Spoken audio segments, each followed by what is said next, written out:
Welcome to the Steelers by the Lake podcast. My name is James Good. Once again, by my co-host Cody. Cody, how are you this fine Saturday morning? James, I'm saying cheers to another week of football, my friend. I'm very excited for football on Sunday. Again, 1 o'clock game. Pumped for that. I'm good. I'm great. I'm fantastic. James, I start work next week. I'm excited about that.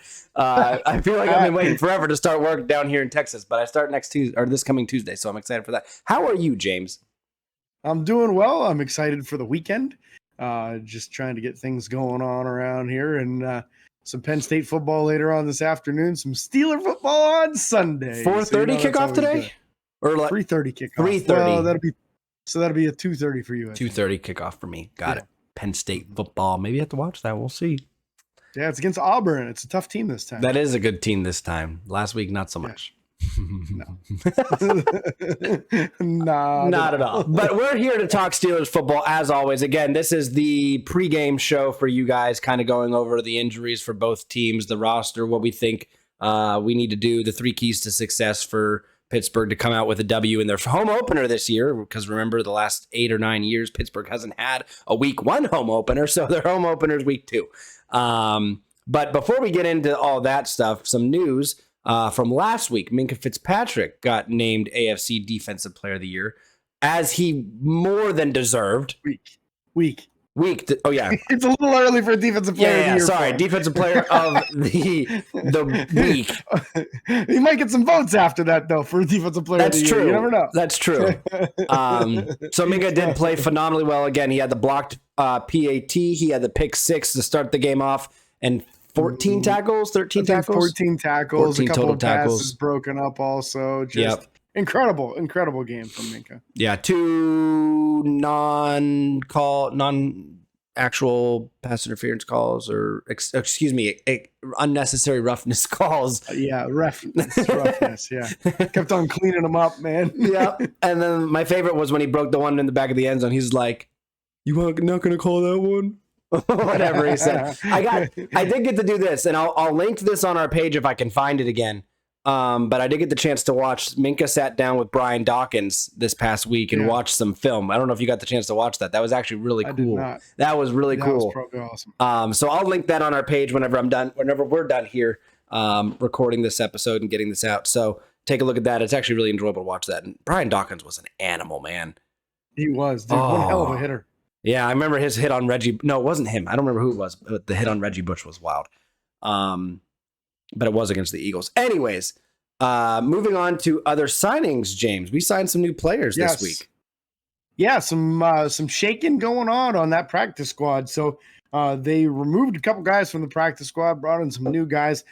First name outside linebacker Ryan Anderson, highly touted player out of Alabama.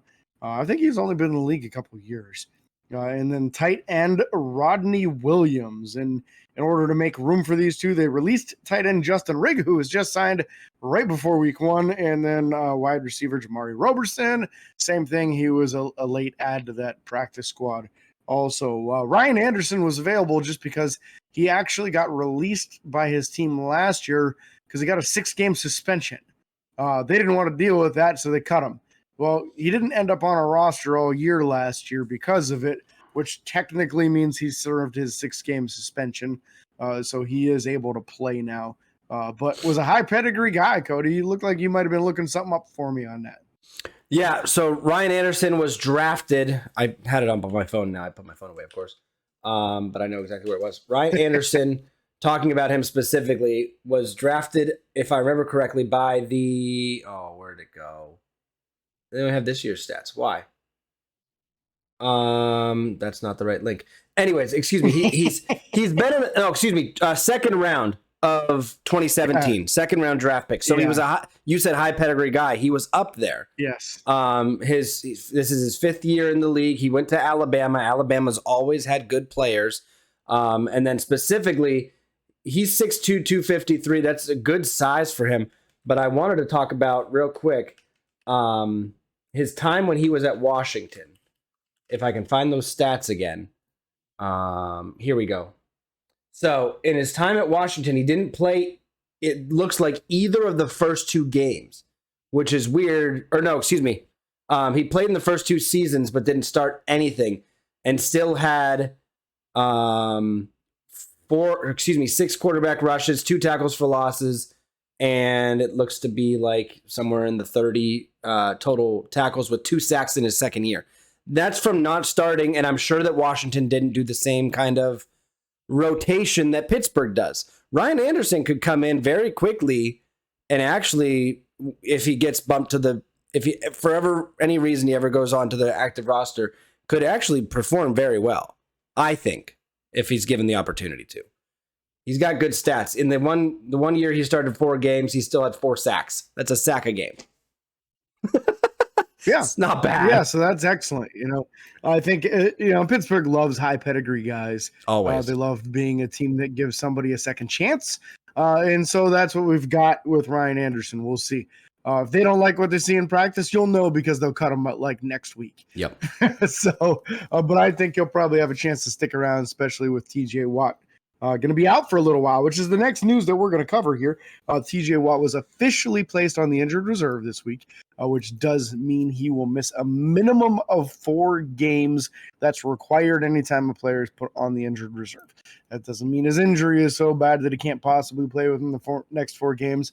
It's a smart move on their part because honestly, even if he feels like he can play within 4 weeks, there's no way you should let him play. Yeah. So this means that he is not legally allowed to play for the next 4 weeks, which is great.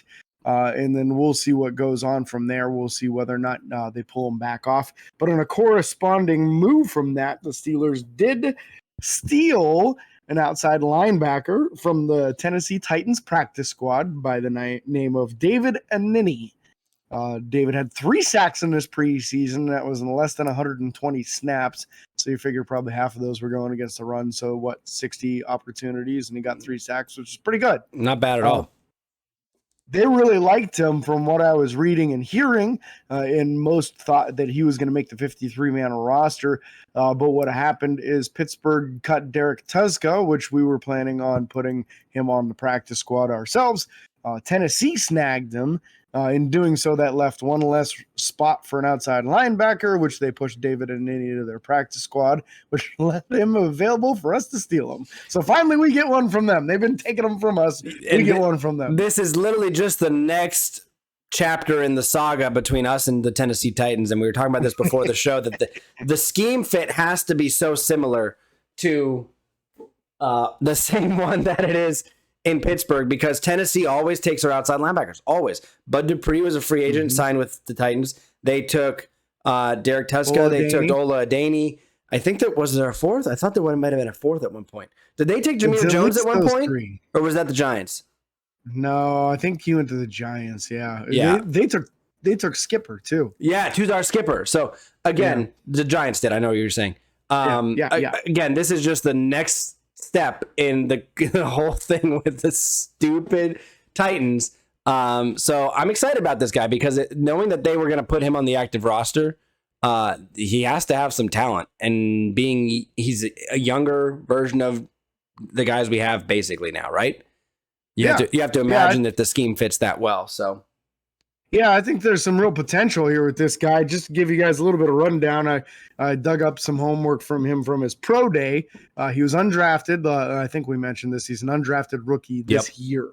At his pro day at the University of Houston, he weighed in at 6'3", 251, 34 3/8 inch long arms, which is incredible length for an outside linebacker. That's really good.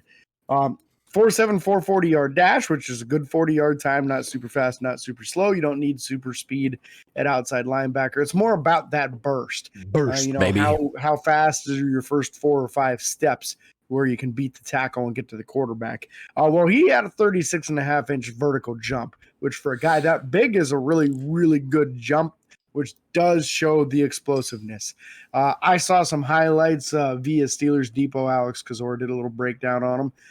And what it was very obvious is that not only does he have a quick get off, so when the snap happens, his first few steps are very, very quick. He's got a good dip move. So he's able to get that shoulder that's closest to the offensive tackle nice and low underneath the pad level of the offensive tackle, where it makes it difficult for him to block you, and that helps you win big time. So I'm excited about this kid, especially with the opportunity for Coach Carl Dunbar to get his hands on him and start telling him a little bit more, some fine tuning.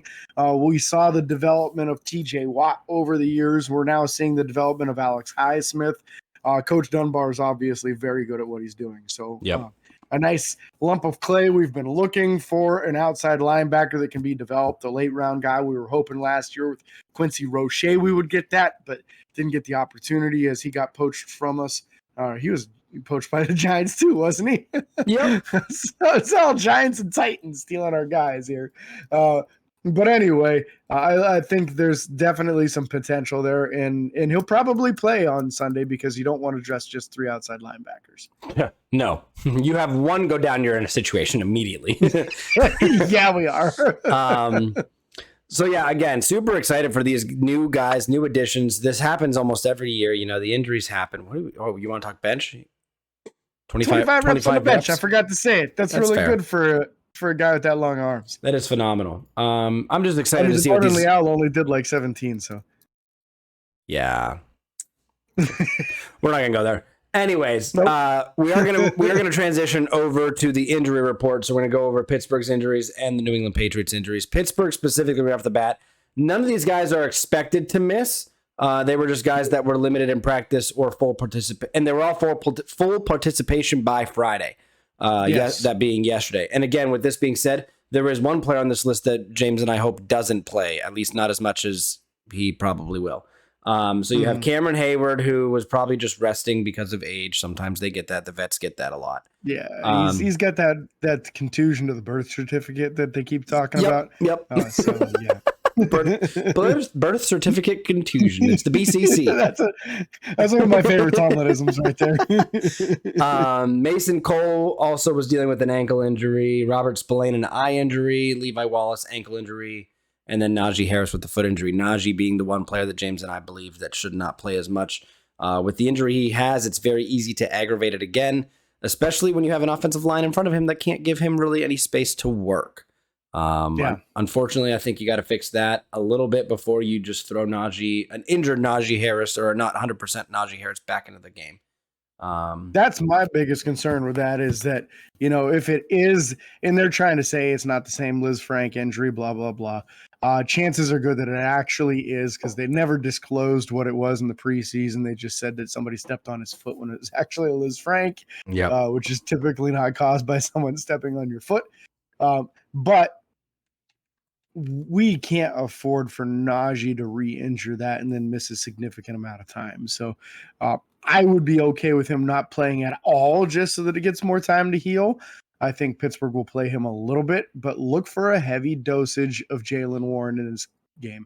He's going to get a chance to prove himself. If he runs as hard as he did in the preseason, he's going to turn some heads, and I look forward to seeing that. Yeah, and for those that don't know what a Liz Frank injury is, I'm trying to think of the non-sports medicine way to describe it because I know how to describe it in the sense of sports medicine, and it's Isn't it typically broken bones in that area of your foot? It's a broken or dislocation. More often than not dislocation, which you could technically qualify as a break. Technically, it's not really a break. It's not by the legal term. It's not a break at all. But it's like where the toes meet the foot, like where that almost where like on a hand where this area is. There's like a dislocation here that again, you can't unless it's a Liz Frank injury normally isn't one you put back in place. It's normally like, it'll kind of form itself back out and fix itself almost. A Liz Frank injury, it can cause a lot of pain when you're running and cutting, which is exactly what a running back wide receiver does. He's obviously a big receiving back, but again, this isn't an injury that he's like, his foot hurts a little bit, blah, blah, blah. And like, no, this can be super painful and discomforting. And especially while you're getting tackled. And you look at the injury that happened last week, the way that he got tackled with his leg wrapped up underneath someone else, that could have been a knee injury. That could have been the foot injury. Like that, there's so many different things that could have happened with that, specifically the way he was tackled. that I think the foot injury at this point is just covering up. That whole leg probably hurts at this point, quite frankly. I would be shocked otherwise. Even if it's just a little loose, like coming from someone who I've dislocated my knee, you tore your ACL, right? ACL and meniscus. Meniscus. When you have a knee injury, it's not always like when it heals, it's not always like, oh yeah, I'm better. Like, no, I could go out right now and play sports and dislocate my kneecap 75% easier than half the population because I've already had that injury. So again, this is something that they have to be careful with moving forward to not get him re-injured, especially, Najee was a number 1 draft pick last year. You can't afford to lose him, especially when there's not quality behind him right now. Jaylen Warren is great, but I think he's great in limited touches, and we haven't even seen Benny Snell yet. So I don't know. Gotta be careful. And we might not either. I'd be okay with that. I think I like Benny a little more than you do. But you do for sure. Yeah. One thing that I came away from this first game, just to be sidetracked for a brief moment here, the job that Jaylen Warren did blocking in week 1 was just absolutely tremendous. Yep.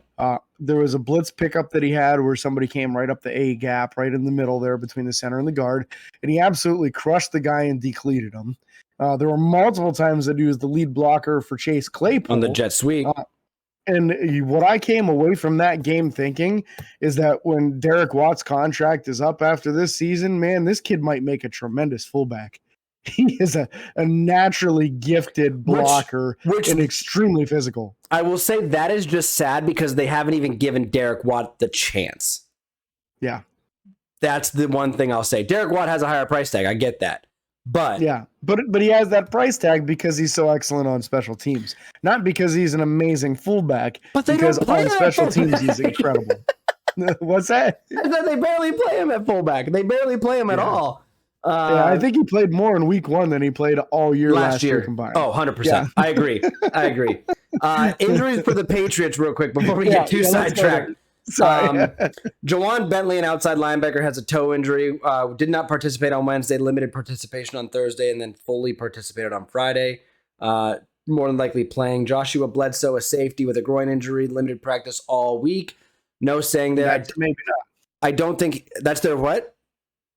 I'm just saying that's a maybe not play. Yeah. On a groin, if you're limited, you're probably not going to go, would be my guess. Yep. Adrian Phillips, a defensive back with a rib injury, limited practice all week. That could be a not go, potentially. Sean Wade, a cornerback with an ankle injury, limited practice all week. That could be a non-go. You can't keep up with receivers if they're cutting and you can't cut on an ankle. Mac Jones had a back and illness. Full participation on Wednesday, did not participate on Thursday. I'm assuming that was like when the illness kind of hit, and then full participation on Friday. So again, this was just saying, hey, he got sick on Thursday. He's going to be playing. Pierre Strong with a shoulder injury, didn't limited participation all week. Maybe a not go. New England has always not cared much about their running backs. They don't care who's in there. They typically just handle it. So I would be impressed if Pierre Strong played. And then Trent Brown with an ankle injury, the starting left tackle. Limited participation on Thursday and Friday. That's what we want. No guarantees. No guarantees whether or not he's going to play or not. With a starter offensive lineman, could play, could not. Yeah. And then Raekwon McMillan, middle linebacker with a thumb injury, limited participation on Friday. My guess is he injured that late Thursday, early Friday practice. He's listed as questionable right now. So that's the injuries for them. Moving over to the roster. You want to talk roster real quick? Real quick on the injuries, significance there, I would say, are going to be Trent Brown, obviously, starting left tackle on huge. One good ankle, one not so good ankle. That's huge, especially Alex Highsmith is the matchup there. He got 3 sacks week 1. So tremendous for the opportunity for Alex Highsmith there. Mac Jones got hurt bad enough in week 1 that he had x-rays on his back because they were concerned whether or not he actually had any broken bones back there. So he was hurting really bad and then got sick on Thursday. They called it a non-COVID illness, so he must have tested negative on his COVID tests. But I think Mac Jones is going into this far less than 100%, which is also really good because he's not a scrambler already. He saw what Pittsburgh did as far as sacking the quarterback 7 times in week 1. He's going to be looking to get rid of that ball, and it might make him hurry some throws. It might make him throw some balls that he wouldn't throw otherwise. Yep. So I think don't let your safeties line up deep in this game, keep them close to the line of scrimmage because it's going to be a lot of quick stuff. Yep. I agree. I agree completely. All right, let's go over this Patriot depth chart. Patriot depth chart. Talking offensive line right off the bat real quick. We'll start there and then work our way kind of back. Trent Brown, obviously that starting left tackle. Cole Strange, the left guard. David Andrews, a phenomenal center. Mike Onwenu. He was drafted 2 years ago now? Sounds right, yeah. 2 years ago now. He's a stud. Isaiah Wynn at the right tackle position. All those guys are very talented. I think it's an underrated offensive line. I think they have a decent offensive line. The big wild card here is going to be Cole Strange at left guard, so keep an eye open for that. He was drafted in the first round by the Patriots, and literally other GMs laughed when it happened. He's out of Tennessee, Chattanooga, and is kind of an undersized guy. This could be somebody that could really get dominated by Cam Hayward in those one-on-one matchups. So they're not going to be able to slide help over to Trent Brown because they're going to have to really keep their focus on Cam Hayward with the center David Andrews, who is very good. Yep. Quarterback being Mac Jones. We all know about Mac. He was one of the first drafted quarterbacks from Bama. Yeah, he was from Bama. The Bama boy. Running back, they only have 2 running backs listed on their depth chart, Pierre Strong being the second guy, so that's concerning a little bit. But Damian Harris is their starter. Oh, excuse me, I lied. They also have Stevenson, so they just have it listed funny. They got a co-starter listing kind of thing. Yep. With Damian Harris and Ramondre Stevenson. Yep. And then so you're looking at the wide receiver positions after that. Jacoby Myers, Nelson Aguilar, the starters, with Kendrick Bourne, Devontae Parker backing them up. All 4 of those guys are almost no names, minus Nelson Aguilar a little bit. Nelson Aguilar had some good play time with the Eagles before having a drop off, going to the Raiders, and now being at the Patriots. All these guys can. Devontae Parker, he put up some numbers when he was with the Dolphins. Yes, so all these guys can go off if it happens that way. Like, these guys are capable of doing it. And then this is a lineup I look at, though, real quick, that I don't fear for our corners. I think this is a good matchup for our corners. I think they can handle these wide receivers. Yep. Given that Bill Belichick doesn't come up with some crazy scheme that's half legal, half not illegal, or not legal, we'll see what happens. Yeah. And then the tight end position, Hunter Henry and Jonnu Smith, both those guys are actually fairly good tight ends.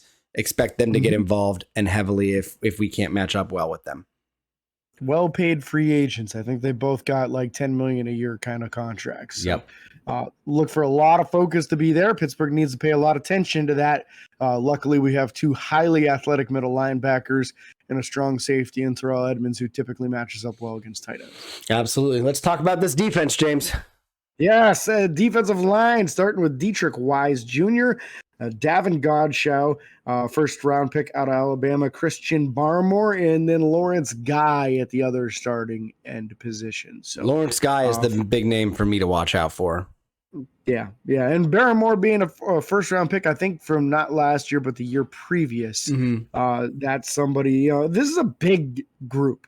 This is not small guys, so they're going to be difficult to move. In the way that New England plays their defense, these linebackers are all basically like off-ball guys. Matthew Judon, a pass rusher formerly of the Ravens, had some success there. But Jawan Bentley and Mac Wilson, being the other 2 starting linebackers, are both off-ball guys, middle linebacker types. So they're really good at containing outside runs. That's kind of the specialty of this defense. So they're really going to need to sack up and move guys on the inside. If they don't get some double teams and move some of these interior defensive linemen, they're not going to have much room to run again. Yeah, you talked about that defensive line real quick. To go through that, 6'5", 275, 6'3", 311, 6'5", 310, and 6'4", 315. They're big guys. Yeah, they're big. They're big guys. Was Wise the 275 guy? I believe so. Wise was the first guy I said, and was the 275, 6'5", 275. And don't get me wrong, they're no Vince Wilfork, but this defensive line has been known for having bigger guys. So all those guys are pretty stout, I would say. But yeah, the linebacker crew here is the thing with New England, and I feel like this always happens. Minus back in like the early 2000s when they had Mike Vrabel and a couple other guys like Vince Wilfork on the defensive front. the defense of the Patriots over the past few years, even dating back to when Brady was still there, has almost gone unnoticed because of how much the offense got, talked about with Brady and Wes Welker and Julian Edelman, and then the running game whenever they had two good running backs back there. The defense is almost filled with no-name guys that perform well. Yeah. Not over the top. They're not phenomenal, but they perform well. They know their responsibility and they're good at their responsibility. They're typically a bunch of guys that no one gets any votes to the Pro Bowl or anything, but everyone is above average as far as what they're doing. So that's just been the Bill Belichick thing for a lot of times, Every now and then he has a guy like a Richard Seymour or a Willie McGinnis or even with Devin McCourty. He's probably above the line kind of guy, right? Yep. Their secondary right now, starters are going to be Jonathan Jones and Jalen Mills. Safeties, Kyle Duggar and Devin McCourty. Kyle Duggar's a big dude. Big dude. That guy can hit you. Yeah. So this is not an over-the-top secondary. I think we should be able to get some separation with our wide receivers. I also think that we ought to be able to get some separation with our tight ends. There's a real opportunity for our passing game to step up and create some momentum down the field this week, because I do believe we've got more athletic guys than they do on the second and third level here. Yeah, and looking at Kyle Duggar was known to be a big hitter in college. I'm just trying to see if I can find any stats of that, because he is he's only been in the league for 2 years now, maybe. Sounds right, yeah. And wasn't he like 224 coming out of college? He was big for a safety. He was big for sure. I'm just trying to see if I can see these college stats, and I'm not seeing them anywhere. While you're looking that up, I'll talk over the special teams guys. Their kicker Nick Folk, punter Jake Bailey, and your long snapper Joe Cardona. Because as we always say, long snappers matter, baby. Made a big difference in that Bengals game. Yes, they do. I'm not seeing anything on here, unfortunately. Everything's popping up NFL career stats, but I thought he had a fairly phenomenal, I shouldn't say phenomenal. I thought he forced a good amount of fumbles in college. He might have. His pre-draft process was really impressive. He was one of those guys that not a lot of people knew a ton about going into the draft. And then through film study and workouts, people were like, oh my God, look out for this kid. So really impressed, and has done nothing really other than impress in pro football as well. Yeah, 4 interceptions and 2 fumble recoveries as a freshman in 2015. He was redshirted in 2014. He was a medical redshirt in 2016 and then played in 2017. 87 total tackles, 57 solo, 30 assisted, returned 20. He's a punt returner as well. He wasn't on their list for punt return, right? He's listed as a backup return man on the kickoff, so he might be the up back in the kick return game. Yeah, well, he returned. Hey, he broke the program record at his school of Lenore Rhine for 534 punt return yards. Finished second in the nation with 2 touchdowns his junior year. 76 tackles, 3 interceptions. He also forced 2 fumbles and recovered 3 his junior year. And then senior year, it appears that he had, not sure, no stats listed the same way on that one. So he's a playmaker. He's a playmaker. Yes. He's a stud. He's not, again, one of these guys that you got to watch out for. He can sneak up on you, which again is that New England Patriots team, unfortunately. All right, transitioning to 3 keys to success. Who went first last week? It was me last week. I went first. You first this time. Yeah. Okay, so here's my 3 keys. Number 1, convert on third down. No more of these 3 and outs on the offense. We've got to sustain some drives and finish with some points. I don't think you're going to need a ton of points to beat the Patriots. They only scored 7 in week 1, but you can't punt the ball 8 times like we did in week 1 and expect to win this game. Number 2, win on special teams. Gunnar Olszewski should really have something to prove, because typically New England values special teams greatly. They've got a cover guy, one of the best in the NFL, right? So we need to see some nice returns out of Gunnar. Let's force some kickoffs and punts, give him the opportunity to have some return room. I think he can break one against New England here. And then my final takeaway, stop the run. Okay. I think if we make New England one-dimensional and make Mac Jones pass the ball a lot, I like our ability to get after the quarterback, even without TJ Watt. Alex Highsmith had 3 sacks last week in week 1. Obviously, we know that Cam Hayward can get after the quarterback. He's got an opportunity to catch up to TJ on that all-time list right now, with TJ going to be missing a few weeks. So he might be licking his chops a little bit with another rookie opposite him. And then I think Larry Ogunjobi going to have a real opportunity, because most teams are going to be focused on the left side of their offensive line and sending all their support over there because of Alex Highsmith and Cameron Hayward being on that side. Should bring a bunch of one-on-one opportunities for Larry Ogunjobi and a chance for him to show what he's got. Absolutely. All right. My 3 keys to success against the Patriots. Number 1 is going to be, and I lost the word, establish. I don't know why I couldn't remember that word. Establish our run game. Last week we weren't able to do it. Our leading rusher was a wide receiver. You can't have that consistently in the NFL. You cannot. Number 2, we need to push the ball downfield and spread the ball around the field to allow that running game to be established. You need to have Mitch Trubisky, and the play calling specifically allow him opportunities to throw the ball down the middle of the field, down the side of the field. Get away from these dinks and dump offs. I saw a thing that I wasn't sure if it was real or not, and I didn't have enough time to look at it, where I thought Matt Canada said, sometimes we like those 2-yard gains, and that made me want to throw up. I don't know if that was real or not, but I saw it on Facebook. So I'm really. If you need one, I like a 2-yard gain. That's exactly my point. But so that concerned me a little bit. I'll have to double check that again. I just remember that now.